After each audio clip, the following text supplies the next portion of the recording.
Hey guys, welcome back to DK TV. My name's Geoff Ulrich, and I'm happy to be bringing you your first daily fantasy golf preview show for 2016 for DraftKings. Yes, golf is back. If you haven't tried daily fantasy golf yet, I definitely recommend giving it a whirl. Check out the lobby after you've done this video. There's a ton of big tournaments this week. It's a great sweat. It's a great fantasy sport, definitely. So let's talk about the tournament this week, though.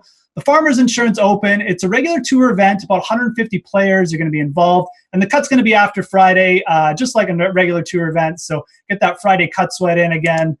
Course notes, there's two courses in play this week, but they're both going to be played at Torrey Pines in San Diego. So it's Torrey Pines South and Torrey Pines North, but there's a pretty big difference between these courses. So Torrey Pines South, it's the longer of the two. It's 7,600 yards.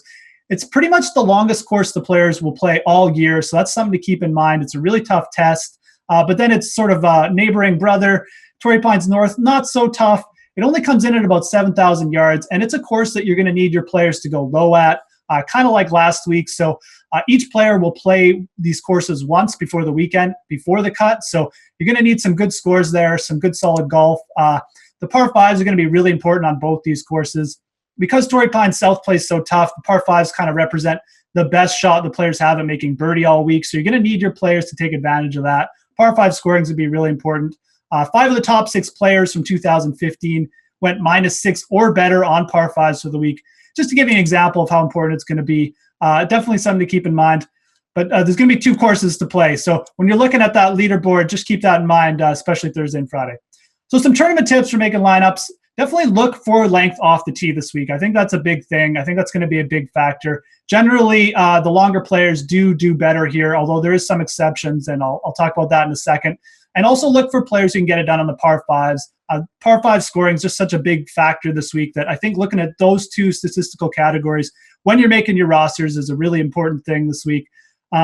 Definitely, don't necessarily count out anyone because of length. A guy like Brandt Snedeker here has won before, but he's taken advantage of par fives, so that's something to keep in mind. Also, don't be afraid to check out course history this week. There's been a lot of tournaments played on this course before, so a lot of data to go on.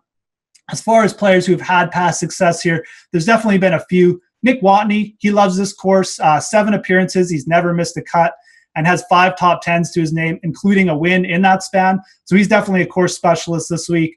Charles Howell III, he's a bit of a West Coast beast for fantasy. I love using him this time of the year. He's made 7 cuts in a row here with 3 top 10s. He doesn't seem to win many tournaments, but he does always seem to play well this time of the year. He's great for fantasy. Bill Haas has made 9 straight cuts here. He's got 3 top 10s to his name in that time.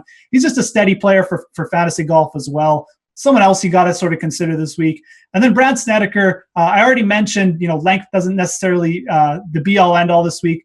Brandt Snedeker, he doesn't hit it too long off the tee, but he's got a victory to his name and 2 runner-up appearances here in his last 6 appearances. So that's a really good thing, too. He's a really good player, I should say, to target, too, this week. Let's talk about some studs, though. Let's talk about the top end of this tournament, the big names that are going to be here. Phil Mickelson's going to be here. He's a 3-time winner of this event, although he hasn't won since 2003. He's coming off a really good week, though. He's someone to keep in mind. Phil's always a bit risky. You never know what you're going to get. Jason Day, he's coming off here. He's coming into this tournament off of a bit of a long layoff, and he might be nursing a sickness as well. I really like the talent, obviously, with Jason Day. He's the clear top choice. A little bit concerned with the sickness, but I don't think it's going to be a big deal. And sometimes these top players tend to play better when they're sick anyways, so he's definitely someone you have to consider. Then you have Ricky Fowler, who's coming off a big win in Dubai on the European Tour last week. You have Dustin Johnson, who's coming in off a bit of a long layoff, but someone who can dial it up really quickly. Really talented. Justin Rose, he's solid tee to green. He's going to be here. Then you have Jimmy Walker and Brandt Snedeker as well, 2 West Coast specialists. I really like both those guys this week. I really like Jimmy Walker.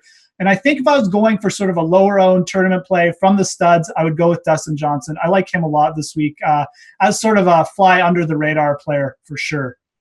Let's talk about some sleepers now.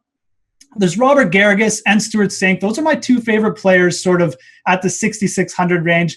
If you need someone who's really low in salary to save you some money, I think Garrigus is an interesting target. He hits it really long off the tee. He's got a 6th place finish here from before, and he started his season really well. I also like Stuart Sink. He's got a nice record at this event, some top 20s, some top 30s. He's just a solid week-to-week player as well, and he still hits it pretty far off the tee, so that's good. If you're looking for a little bit higher salaried sort of sleeper plays, guys who might be sort of lower owned this week, I think Paul Casey is definitely a target. He's 9,600. I don't expect he'll be highly owned, but he hits it pretty far off the tee. And he was top 15 in par 5 scoring, which to me is really big this week. I do like Casey if you're looking for sort of a low-owned tournament play. Value plays, there's some really good young talent at this tournament, and I think some of them are priced really cheaply, and you can take advantage for value plays. You have Patrick Rogers come in at 7,600. This is an extremely talented player. Hits it a ton off the tee. I think this course sets up well for him. I definitely take advantage of him at that price. Siwoo Kim, 7,600 as well. He's coming off a couple good performances. Another really talented player. Then you have Morgan Hoffman at 6,900. If you need a player under 7K, he's someone to keep in mind. Always seems to play these tough courses really well. So final thoughts. This is the West Coast swing. Definitely take a look at those course specialists, but also take a look at those players who have good length as well. Don't expect this to be a high-scoring week. It's going to be a bit more of a grind. You'll probably have a champion in the -8 to -10 range. Going to play a bit like a U.S. Open this week, I think. So that's pretty much it for this week, guys. Make sure you check out that DK playbook, though, after you're done watching this video. There's a lot of great written content there across all the sports and some great golf tips there as well to help you make your rosters each week. My name's Geoff Ulrich. You can follow me on Twitter as @TheFantasyGrind. Good luck this week. Hope for the best, and hope you have an awesome week, and we'll talk to you again later.